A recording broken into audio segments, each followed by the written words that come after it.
그렇단 말은 체중과 자존감이 일치하지 않는다라는 이야기예요. 안녕하세요. 운동전도사 운전사입니다. 오늘은 외모에 대한 이야기를 좀 해보려고 합니다. 저는 예전에 외모에 대한 컴플렉스로 진짜 똘똘 뭉쳐져 있었고, 그 다음에 자존감 역시 당연히 낮았었는데, 그 중에서도 외모에 대한 자존감에 대해서 이야기를 좀 해보려고 해요. 사실 그 자존감이 너무 낮았기 때문에 바닥이 아니라 지하를 뚫고 내려가는 정도였거든요. 하지만 지금은 그 지하를 뚫고 내려가던 자존감이 지상으로 올라와서 살짝 햇빛을 보고 있는 상황이에요. 바닥을 뚫고 내려가던 것들이 어떻게 지상으로 와서 햇빛을 보고 있느냐, 거기에 대해서 한번 이야기를 나눠보려고 합니다. 예전에 저는 컴플렉스 덩어리였다고 방금 말씀드렸잖아요. 어느 정도였냐면 일상생활 자체가 되지 않을 정도로 심각했었어요. 외모 컴플렉스가 있더라도 일상생활은 하잖아요. 예를 들면 내가 꼭 해야 되는 거, 회사를 가거나 아니면은 학교를 가거나 그 다음에 친구들을 만나거나 이런 거는 할 수 있어야 되잖아요. 아니면 그런 것도 안 된다. 그럼 먹고는 살 수 있어야 되니까 뭐가 필요한 게 있으면 밖으로 나가서 사거나 이런 걸 해야 되잖아요. 근데 저는 그것조차 안 됐어요. 왜? 외모 컴플렉스 때문에. 그 다음에 자존감이 너무 낮아서. 제가 진짜 살에 대한 컴플렉스가 너무 많았어요. 맨날 거울을 보면서 배를 뒤집어 까고, 아, 오늘은 여기가 쪘나? 저기가 쪘나? 이렇게 많이 봤었거든요. 사실 이렇게 외모 컴플렉스를 가지게 된 거는 또 다른 이유가 있기는 해요. 스스로 그렇게 생각한 것도 있기는 하지만은, 주변에서 외모에 대한 이야기를 너무 많이 했었고, 컴플렉스를 꼭꼭 집어서 이야기를 많이 들었었기 때문에, 인프피인 저 자신에게는 그게 너무 상처였던 거예요. 그래서 스스로 계속 곱씹으면서, 아, 나는 왜 이렇게 뚱뚱하지? 나는 왜 저 사람처럼 팔이 가늘지가 않고, 옷을 입으면 왜 태가 나지를 않고, 왜 나는 세련되지 못할까? 혹은 나는 왜 체중이 안 내려가지? 매일매일은 모자라서 아침, 점심, 저녁 이렇게까지 체중계에 올라갔던 적도 있어요.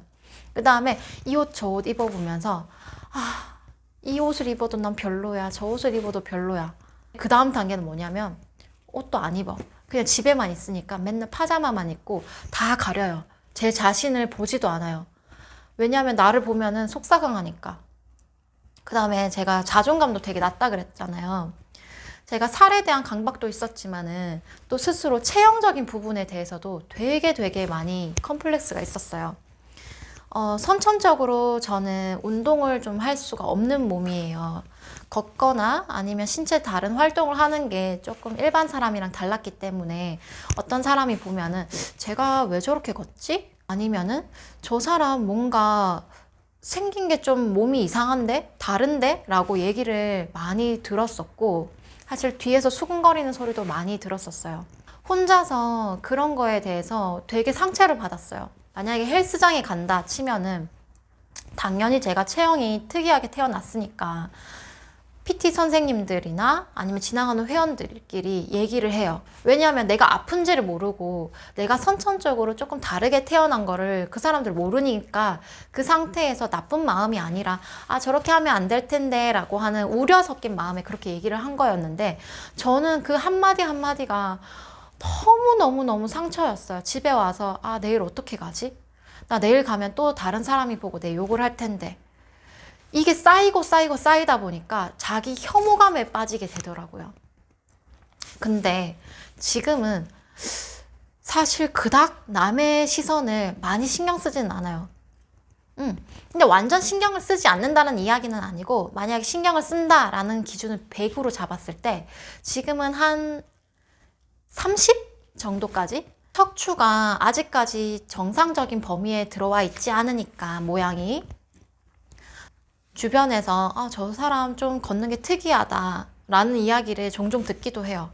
최근에 헬스장을 끊었어요. 그리고 막 걸었어요. 근데 역시나 아니나 다를까 헬스장에 울끈불끈 선생님들이 오셔가지고, 회원님 그렇게 걸으시면은 안 됩니다 라고 했는데, 저는 사실 이렇게 걷기까지가, 그 다음에 이런 몸을 갖기까지가 정말 피나는 노력이었었는데, 그 사람들은 사실 내가 했는 노력을 몰라.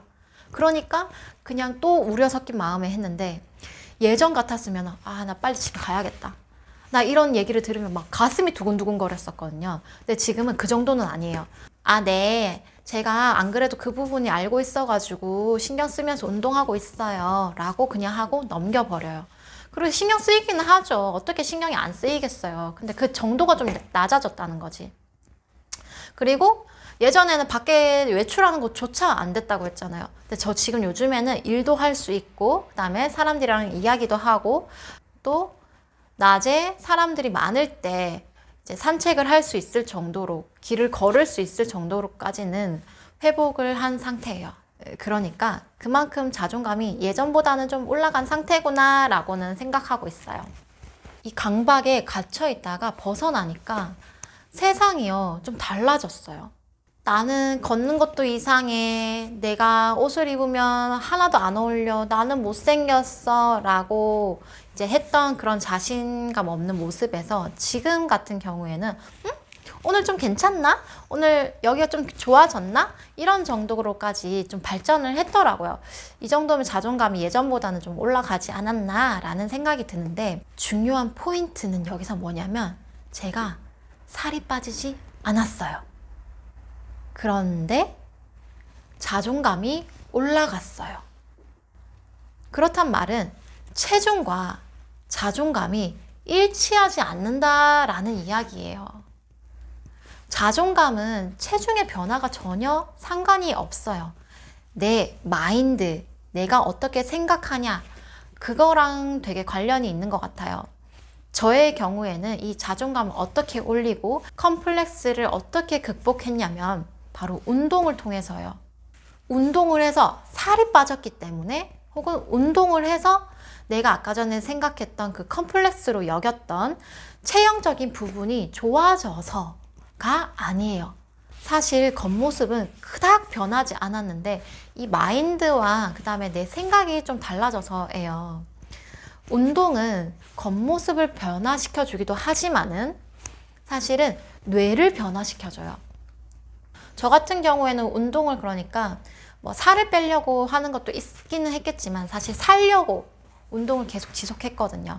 그러다 보니까 운동을 살아야 되니까 일단은 운동을 계속 할 수밖에 없었어요. 그러다가 가만 지나가 보니까 저절로 외모에 대한 컴플렉스가 조금 낮아졌더라고요. 그 다음에 그렇게 바닥을 치고 지하를 뚫고 내려가던 자존감이 조금 더 올라갔고요. 가만히 왜 그런가 라는 거를 고찰을 해봤어요. 매일매일 운동을 하다 보니까 또 그 다음에 샤워도 당연히 하겠죠. 그 다음에 뭐 또 옷도 다시 새롭게 갈아입겠죠. 근데 이렇게 하다 보니까 나 자신을 좀 관리하고 보살펴 주게 되더라고요. 예전에는 외모 컴플렉스가 많았을 때 나를 꽁꽁 감싸기 바빴고 그 다음에 남들한테 최대한 보여주지 않으려고 했고 잘 씻지도 않았어요. 사실은 내 몸 보기도 싫고 자꾸 집안에만 계속 있다 보니까 뭐 씻을 필요가 있겠어요. 매일 씻고 바르고 하면서 그 다음에 거울을 보면서 제 자신을 살펴봤던 거죠. 그 다음으로 두 번째, 되게 많이 집중을 해가지고 거기에 포커스가 맞춰져 있었는데 지금은 좋은 점을 자꾸 찾아내려고 하더라고요. 내가 만약에 이 운동을 했어요. 근데 이 운동 자체가